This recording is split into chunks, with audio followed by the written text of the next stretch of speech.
Welcome to this episode of the Essential Church podcast, an ongoing conversation about some of the most important issues facing the local church today. I'm your host, Andrew Arndt, and today I'm going to take you to a conversation that Daniel Grothe and I had recently with our friend, Steve Carter. Steve is an author and a pastor, a very good speaker and a coach. And we talk with Steve about what it looks like to go through crisis in a way that's not just healthy and whole, but it's deeply transformative. Some of you may know the name Steve Carter. He was next in line to lead Willow Creek after Bill Hybels' retirement. And when the news broke about Bill Hybels and what he had done, that really sent Steve's world into a tailspin that, as he tells his story, transformed his life and very much to the better. And so we talk with him about what it looks like to go through crisis. All of us will face them. How do we do it well? That's the topic of the conversation today. And without further commentary from me, here's to the interview. Well, we're here today with our friend Steve Carter. Steve is a pastor and he's an author. He released a book last year, I think, called The Thing Beneath the Thing. Is that right, Steve? It is, yes. And then he's also got a podcast that's doing pretty well called Craft and Character. And Steve is one of our favorite characters. And so we're happy to have him on the podcast today. Steve, tell us what you're up to, man. Tell our listeners a little bit about yourself. Yeah, man. Well, thank you, guys. You know, I think the world of you two, and your two books, in the weirdest way, have been a gift to me and my family. We were living in the desert. We ended up moving back to Chicagoland, 20 doors down from where we used to live.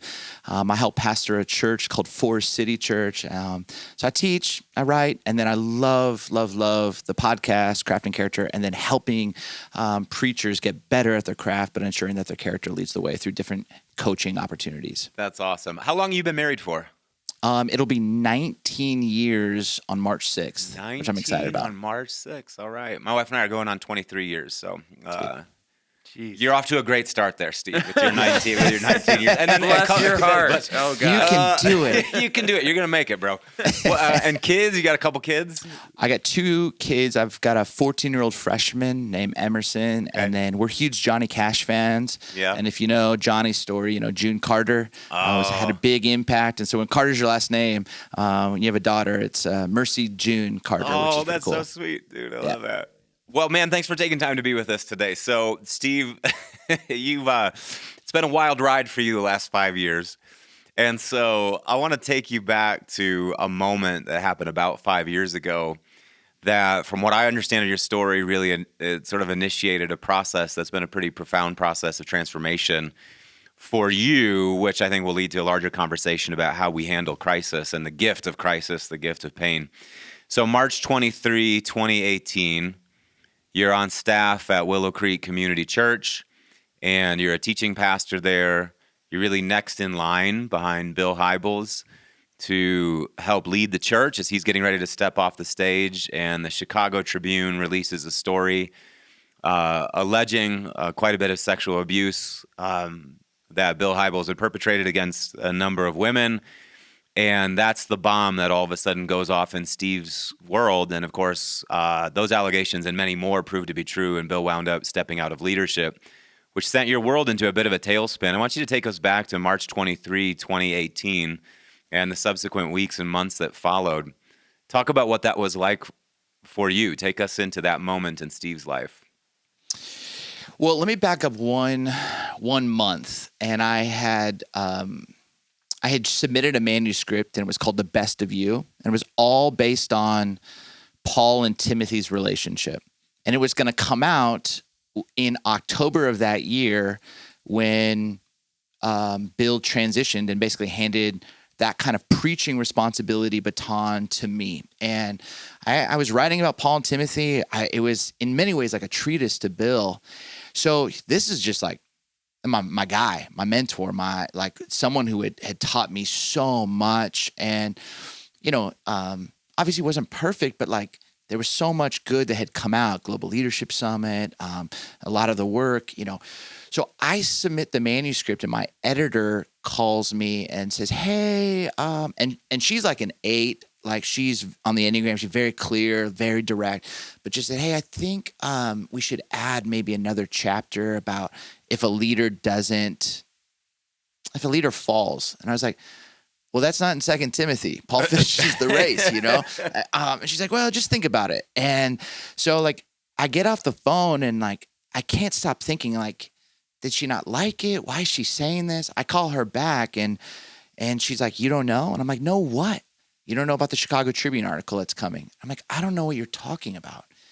So to find out from her a few weeks before, and then that kind of like, I went to our executive pastor at the time. I went to some of the elders and said, hey, this is what's coming. And it seemed like there was stuff that they knew about already. And it just became this sense of every day finding out something new, but also the gravitational pull of a place when you're there and you've been working your like whole career to step into this leadership spot. And then you get a sense that, oh, it's not what it seems, but you don't want to believe it. But you have to,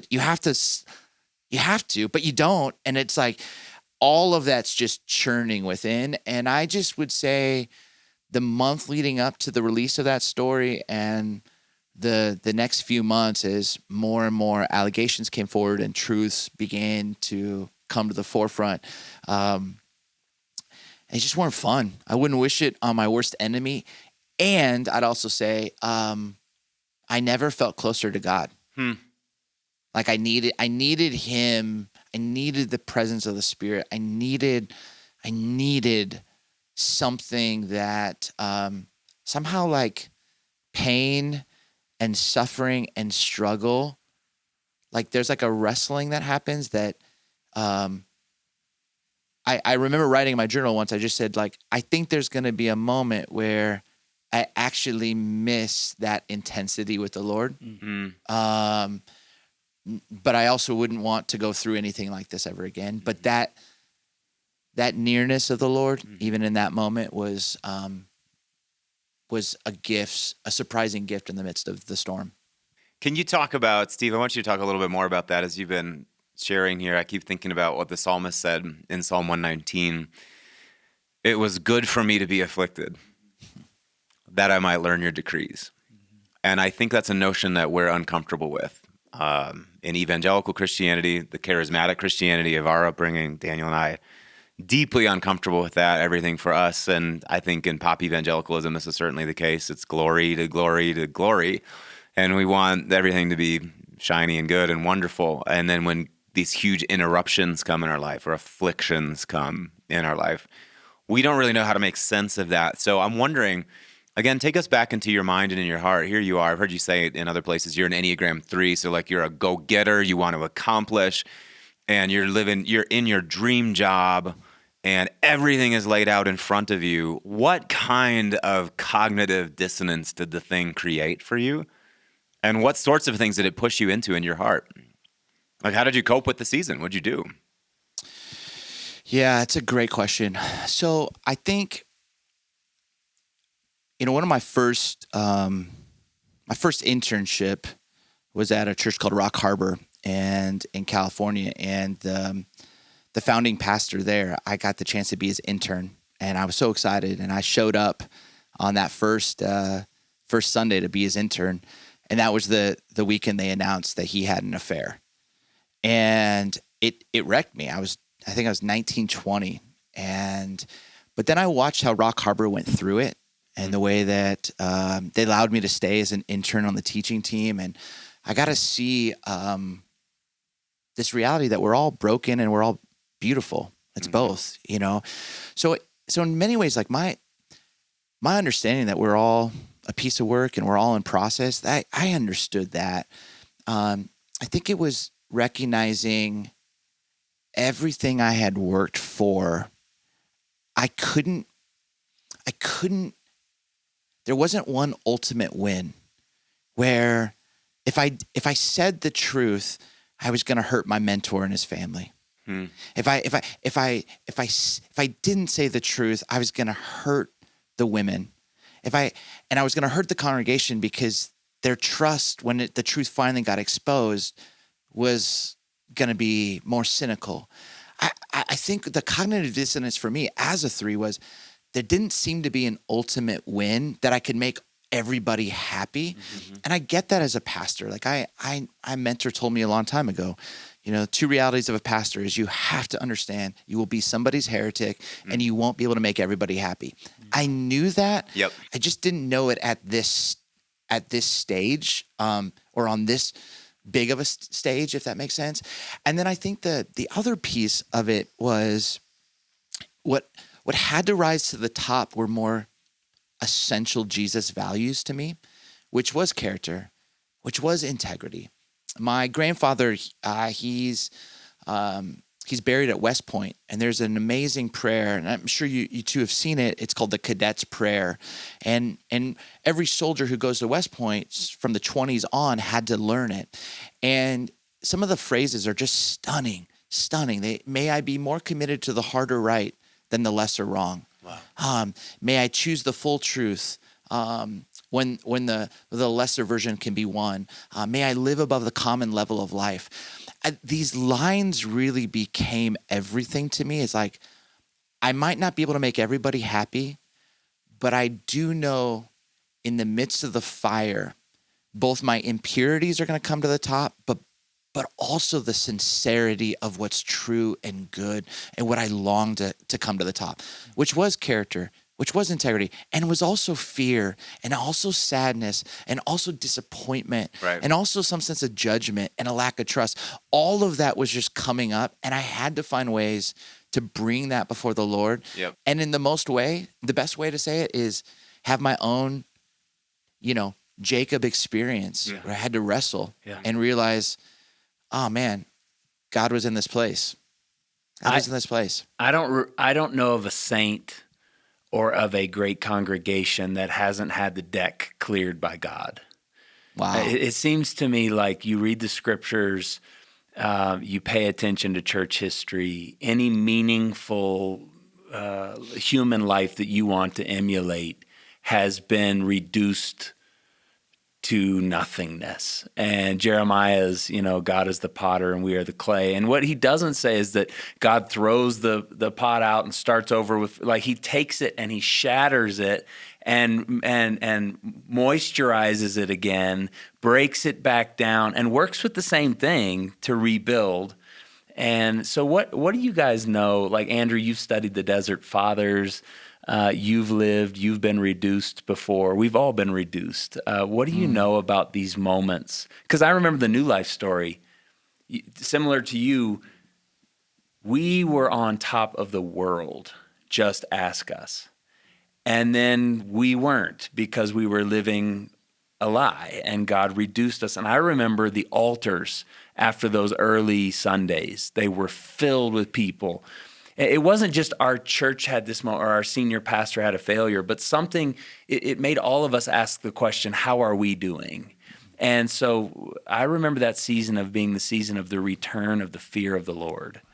And I wouldn't trade it for anything. And you're right, there's a dense concentration of the glory of God in those seasons that you can't replicate when everything's working. So Andrew, let me just turn it to you before you throw it back to Steve. What do you remember about reading through the Desert Fathers, that time where God clears the deck? What have you learned? Well, I think what I personally learned was that it's a gift that puts you back in touch with your elemental humanity. And I think those of us that are in ministry, I think that we can use our desire to influence and our quest for achievement can become a kind of substitute, an elixir that makes us feel good about ourselves, but there are areas of our humanity, elemental, like basic areas of our humanity that we had neglected. And so when the bomb goes off and when the deck is cleared, that's good language, when the dream that you had is shattered, I think at least what it did for me is that it made me go, I think I just have to learn, like the psalmist said, when the foundations are destroyed, what can the righteous do? And I think I had to look around and go, oh, okay, this thing blew up, but actually I have some foundational realities of my life that are not put together as they should be. And that season for me was a season of revisiting 101 of walking with God. How do we pray in simplicity and faith? How do we approach the scriptures and treat it as daily bread? How do I leverage my gifts in a way that's not egocentric, but it's humble and it's a gift for the world.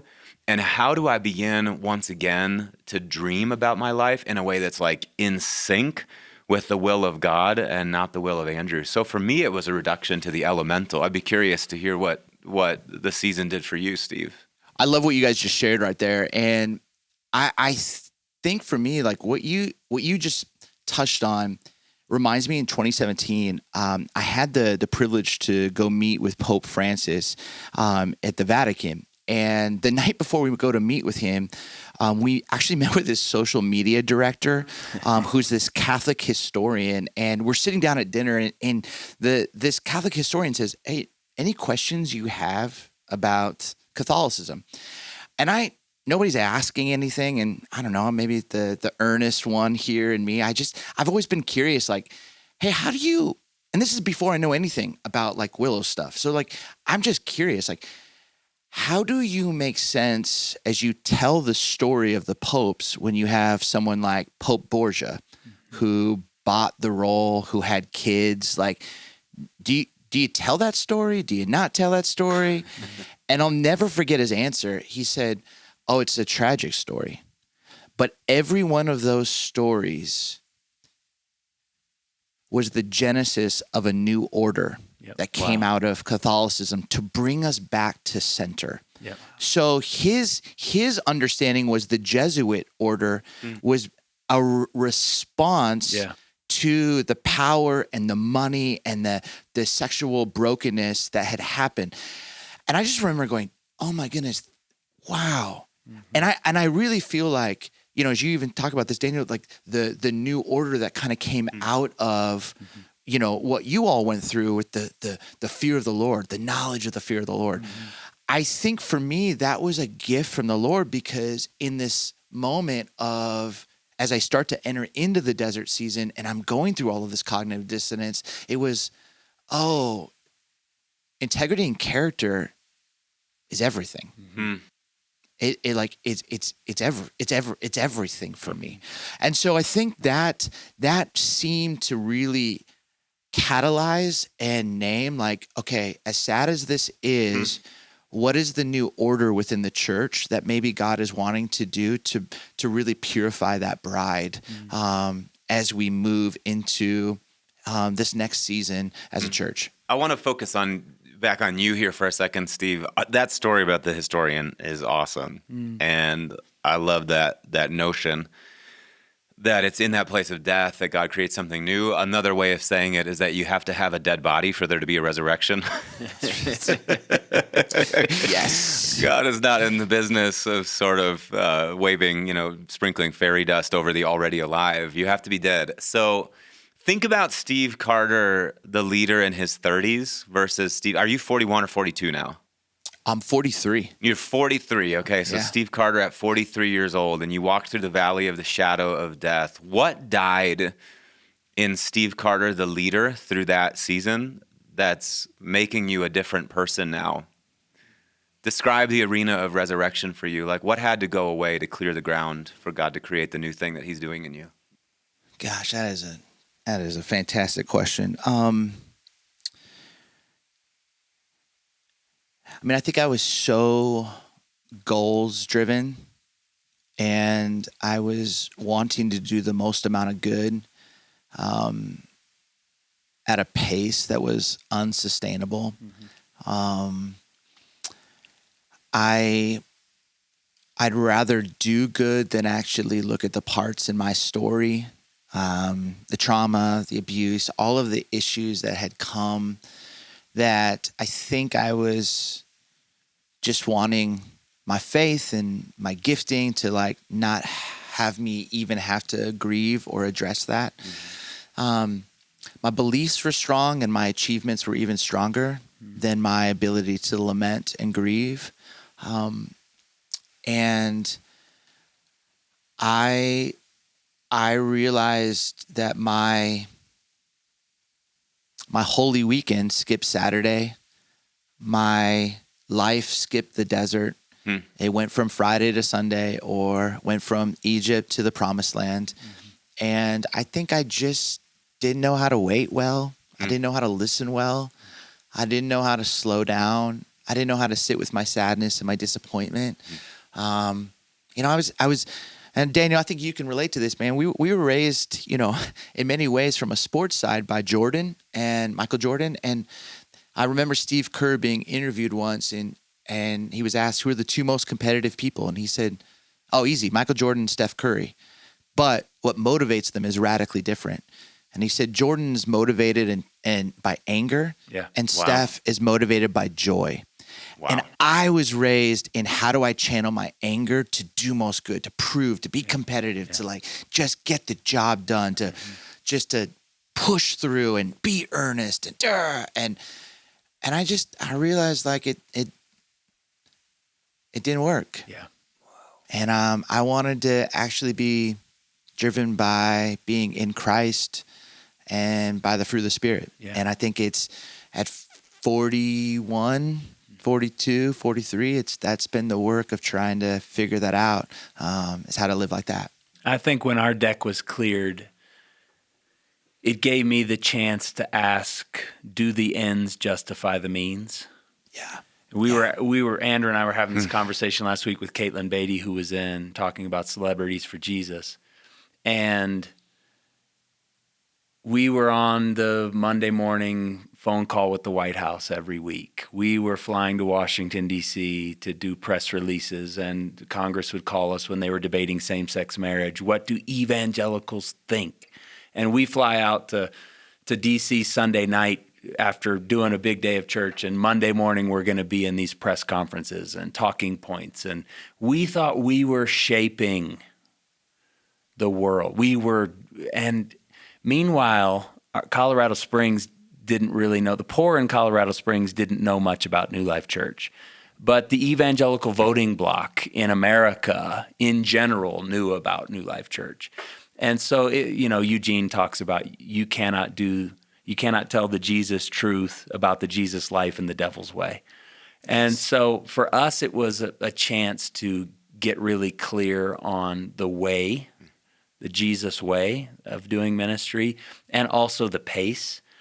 And we started, once we were broken down and returned to the fear of the Lord, Pastor Brady came and he helped us start thinking about a sustainable pace to do this over the long haul. And we weren't honoring the Sabbath, and we weren't taking care of ourselves. So what have you learned about the ends and the means, and what in your operating system, if you will, has changed in the last 5 years? Yeah, it's interesting because I think you can learn a lot, and then you go through crisis and you realize exactly that the ends don't justify the means. And then sometimes you just return back to some stuff that you thought was a great idea, but you actually didn't put it into practice. And so, I found myself returning back to a lot of Dallas Willard vision, intention, means, to a lot with spiritual formation, to a lot of, again, it was like back to the fundamentals. Play basketball. I got to get back to what's a jump stop, what's a healthy pivot. I almost had to get back to how do I want to arrange my life with Sabbath. Remember when being a disciple was fun? What did that look like? What did I have in my life then? And again, my relationship with Jesus wasn't affected because of people's behavior.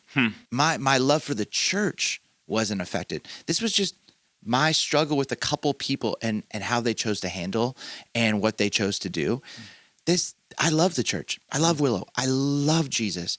But now I realized, just as you had said, the Jesus way and the world's way, man, I had to get back to what does that cruciform life, what does that Jesus way, what does that actually, as I enter into the second half of life, what's that going to look like? So I mean, honestly, it was journaling, reading, meditating, spiritual formation, and I just went back to what I knew that was so good early on in my faith, and returned to it. And it was really good in the desert season. Steve, New additions were. Yeah. Go ahead. No. Well, I want you to say just a little bit more about that. I think what I am reflecting on as I'm listening to you talk is how, and we've talked about this before, but I think in your 20s, I think that's like the decade where you kind of like figure out what you want to do with your life. And then in your 30s, hopefully you're doing it.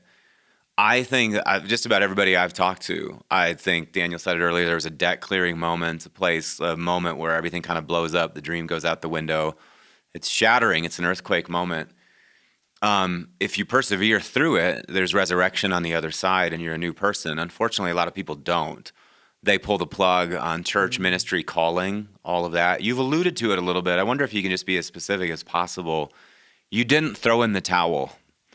What kept you from not throwing in the towel? Yeah, I mean, again, Jesus didn't let me down. Yeah. And honestly, the church didn't let me down. 5 people did. That's all. That's it. That's my work to do with those 5. But like, and that's my spiritual formation. But Jesus, he was there. The church, beautiful. God's gracious and kind.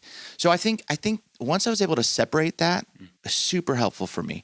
But the second part of all of that is like, you're right, man. And there was a mentor of a friend of mine who said that the hardest years in a man's life and a person's life typically is that 38 to 41, 42 range. And my friend tells me this, and on my 38th birthday is when they announced me as like one of the 2 successors. And I was like, that's just for my friend. That's just for other people. Like this is the glory. Like this, if the Cubs can win the World Series, I'm good. We broke the curse. We're fine. And you know, you're like not even a year later, I'm out. I stepped down. I resign from Willow because of the allegations. A few months after that, my dad dies. All of a sudden, like that 38 through 42 means over 1,000 days. And you moved across the country. I moved across the country. Dislocation. And part of that was because my achievement wanted me to run to some other thing. Yeah, for sure. That I could just transfer my pain, but then actually just do good and dismiss my pain. And I had to find a way, how do I not give up my calling and what I love to do, but also how do I respect that this was a reckoning. And if I just try to jump in, I'm not going to make it. Yep. I just knew my heart well enough. This was too, so I had to like find this unique space. And man, other churches, mentors, pastors were so kind to me. But I think really helped me. But I will say this, to get through that 38 through 42, on my 43rd birthday, the days leading up to it and the days after it, but right in the middle, I hiked the Camino de Santiago with some friends. And I will tell you, there's a spiritual variant because you basically follow like James the Great, James the son of Zebedee, and how he took the gospel to Spain. And I will just say, like, for me on my 43rd birthday, to leave the Camino and move on the spiritual variant, it was like this moment of I didn't give up. This moment of like, God, you are so faithful. This moment of like, I'm here with friends, some I didn't even know. It was just, I didn't even organize it with some other cohort. I didn't even know that this on my birthday was going to be the day that we moved this. But it was this like, this profound moment of, gosh, if I would have just stopped, I would have never seen the fruit. Yeah. And I just, there's only way through it is through it. And so that for me has been super huge. What a metaphor for going through a difficult time. So talk to the person who's in the middle of it right now. The crisis is happening. The earthquake has happened. Everything has been shaken. How do they not just go through it, but how do they receive the full gift of God in it? What are the few things that you find yourself telling people that are in crisis? So first off is you've got to basically have a couple of values that rise to the top. What are going to be your anchor, your true north about the kind of person you want to be? In the middle of the storm, it was integrity and character. That's what I wanted. I wanted and trust. Those were the words that were important to me. Post crisis, it was, hey, I want to heal well. I want my family to heal well, and I want to create beautiful things. That became the kind of mantra in the desert. So find that. Second thing is recognize it's bad, but it won't always be bad. Yep. Yeah. It feels like the worst day on Twitter, and it will be that. But the gift of this news cycle is in 4 days, somebody else will say something dumb or some other story, and people will move on. So just know it's a big deal. It is not the biggest deal. Other thing I would say about that is, man, you've got to have mentors, pastors, counselors, and spiritual directors, and you've got to make time for that. You just need voices who know you, who can listen to you, who can sit and embody the ministry of presence with you, and who can remind you who you are. Because so much of the crisis is untangling, and that's the hardest part.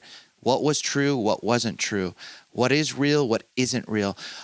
What is true about me? What is not true? What was I told that was true about me that wasn't true about me? So that's some of the pieces that I'd say to have voices that know you, that can help you untangle. I always say kids are very perceptive. They're just crappy interpreters of reality, but humans are. And you need people to help you perceive in a kingdom-minded, gracious, true fashion. Steve, you're 43. My grandpa, who I'm named after, got right to 86. Eugene Peterson was days away from 86. You're halfway there, and you've weathered the big storm. And there will be disruptions that come, but you've learned along the way. And thank you for sharing your learning with us. Thank you for opening up your life to us. And we bless you, man. Halfway to 86. Keep going, bro. Love you guys, man. Love you, Such man. an honor You to be too. with you.